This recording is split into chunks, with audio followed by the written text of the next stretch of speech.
from trade to health care, from energy to immigration. Everything was stolen and rigged in order to drain the wealth out of the productive, hardworking people who make our country great, who make our country run.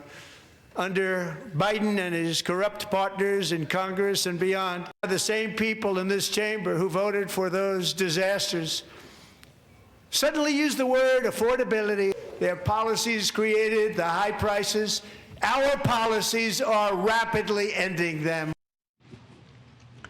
That's President Trump delivering a message of hope and pride in the American spirit in last night's record-long State of the Union address. An hour and 48 minutes. The president highlighted his record after a year back in office, promising bigger and better things to come for all Americans. Republicans hoping this speech will jumpstart their midterm agenda and help them maintain control of Congress and the Senate this November. I'm with the former Speaker of the House this morning, Kevin McCarthy. Speaker, what do you think? How likely is it that, in fact, the GOP can hold on to the majority come November? Okay, they can hold on, but let's put it in a historical perspective.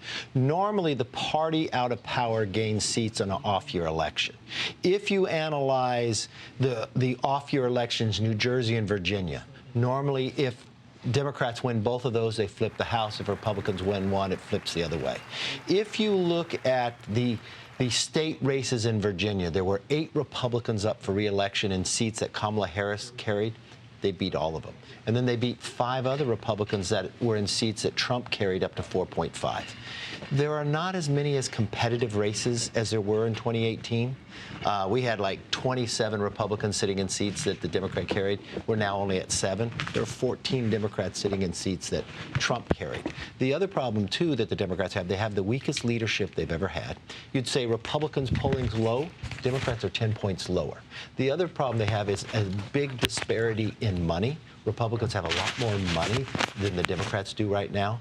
But I think the speech last night lays out, if we get the economy even growing stronger after the big, beautiful bill coming on, that's very positive for us. I don't like the number of retirements that we have in the House. There's 30. That's at the highest point we've had right now. So more on offense. I didn't like that we when the Democrats shut the government down, we shut Congress down, not the Senate. We should have been in the House passing bills 80-20, making the Democrats, just what President Trump did last night, showing America where they stand on some of these issues. They don't want to show ID to vote, but you have to shovel snow. They don't want to stand up for Americans. They want for illegals. These are 80-20 issues, and our next guest is probably one of the best chairmen we have, that I see him fight every day on there. And he and I came into Congress together, and I think Jim Jordan, he can lay a lot of this out. Well, we're going to talk right now about that with the man himself. Thank you so much for joining us. Ohio Congressman Jim Jordan is here. He's the chairman of the House Judiciary Committee. Congressman, it's great to see you. Thanks for being here as well. First, give us your sense of the president's speech last night. His apple pie. I mean, he would Congressional Medals of Freedom, Congressional Medals of Honor, Olympic gold medals, Purple Heart. It was as apple pie and patriotic as I've ever seen. The only one that compares, and Kevin and I have been to a lot of these, last night's I think was the best one I've ever been to. But when you go back a few years ago when the First Lady gave Rush the Medal of Freedom, that was a special night as well. But last night I thought was even better. I mean, the hockey team there, it was as apple pie as you get. And I always say we make this stuff too complicated. It's pretty basic. Tell the voters what you did. President Trump did that. He's better than any politician I've ever seen. He will do what he said he was going to do when he ran for the job. He's done that, cut taxes, secure the border, and on you could go. Tell him a few things we still need to do. And then always remind the voters, always remind we the people how crazy the left is. And you saw it on display last night. He even called him crazy because it was crazy not to applaud some of the things that they refuse to stand up for. So I thought he did just a tremendous job, but the president always does. And I think, as Kevin laid out, it's not going to be easy, but I think we can do it. I think we can keep the majority. You know, I thought that there was going to be a couple of awkward moments with the Supreme Court justices sitting right in front of him. Yeah. But you know what? He held back. He didn't do it. It probably wasn't easy for him because it was so fresh in his mind. I don't think it was. But that was the same number of Supreme Court justices that came last time, just 4.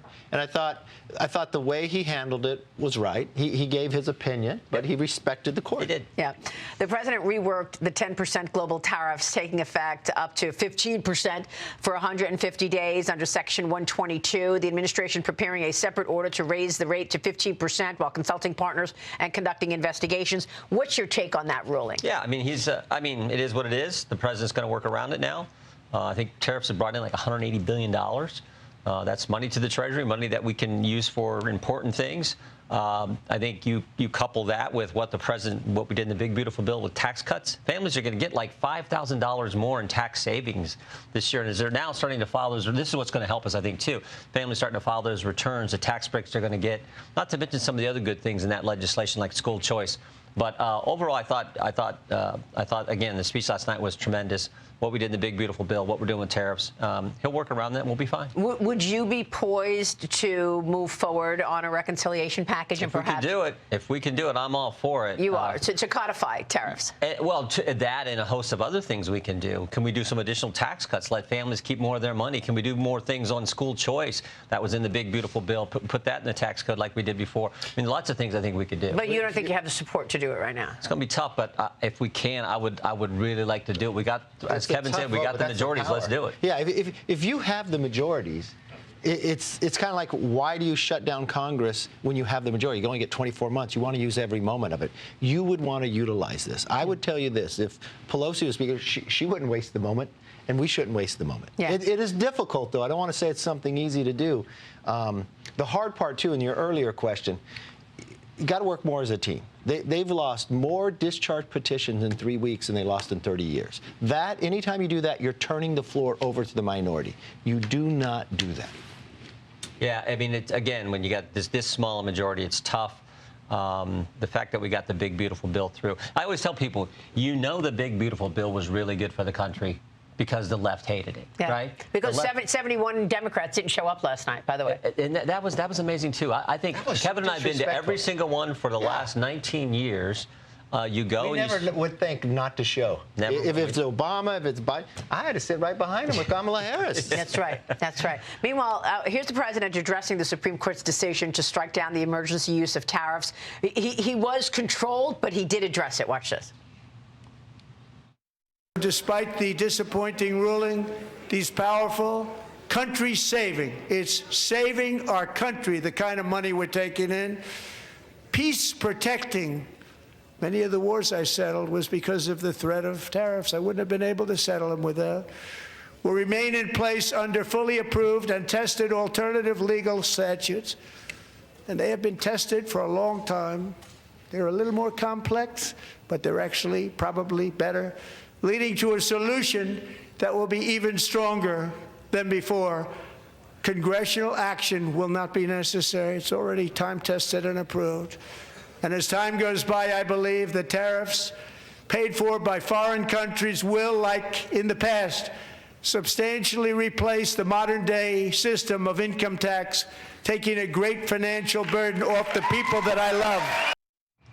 Now, that was a powerful statement. You got to explain this to me. Do you believe tariff revenue paid by foreign countries will replace income tax? It's a hard place to go all the way there, but what he was doing, he was laying out the hope and the reason why he wanted to build towards it. I think if you would have asked people 2 years ago, would tariffs have worked the way they do right now? They turned a lot of people's opinion. You're right. And the president has always believed this, and he changed a lot of people's minds on this. Yeah, for sure. He's always thought, and we can get rid of the, I mean, that as Kevin said, that's tough, and it's going to take a while. We need to scale back the size of government in many ways. Exactly. But that'd be great if we could do that. Let me move on to the Department of Homeland Security. Yeah. Congressman, Senate Democrats blocked the bill again to fund the Department of Homeland Security, prolonging this shutdown. We are now on day 12. The measure obviously fell short of the 60-vote threshold, 50 to 45.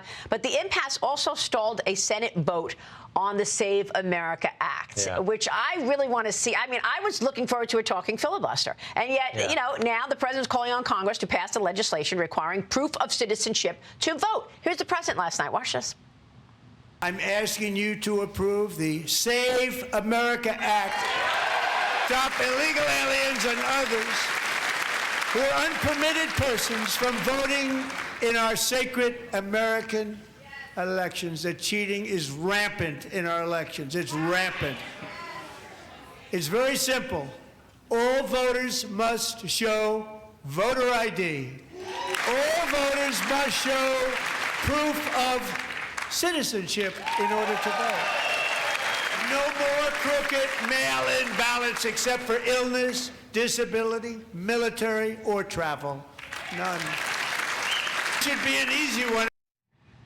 And, you know, I understand the citizenship there because they were giving out licenses like candy. Yeah. I mean, you know, you can't use a driver's license, can you?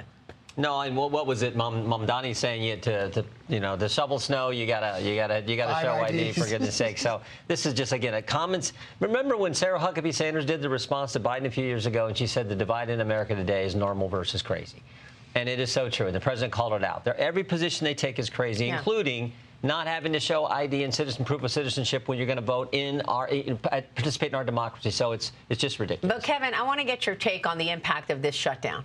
Well, the impact of the shutdown is less than like 5% of the government. The Democrats are lying to you because it's not ICE they're fighting over. The people they're shutting down is FEMA. So you want to remove the snow or the sewage going into the Potomac. TSA. So when you see a longer line when you got to travel for business, it's slowing down. The president was right last night. They hurt our GDP growth because they shut it down last time. Secret Service, the Coast Guard, those are the people not being funded right now. That's the element of government that the Democrats are fighting on. They wouldn't even show up. If they disagree with the president, why wouldn't they show up and say, let's find a solution to this? Yeah. You're not going to pay these TSA agents who worked 40-some days before without pay, and now they're doing it again? Yeah. Any light here? When will it reopen? That's up to the Democrats. They did it for 43 days last fall. Who knows what they're going to do now? Yeah. Again, another example of the crazy positions the left takes. Congressman, thanks for joining us. Good to see you. Jim Jordan here. We'll be right back. Stay with us.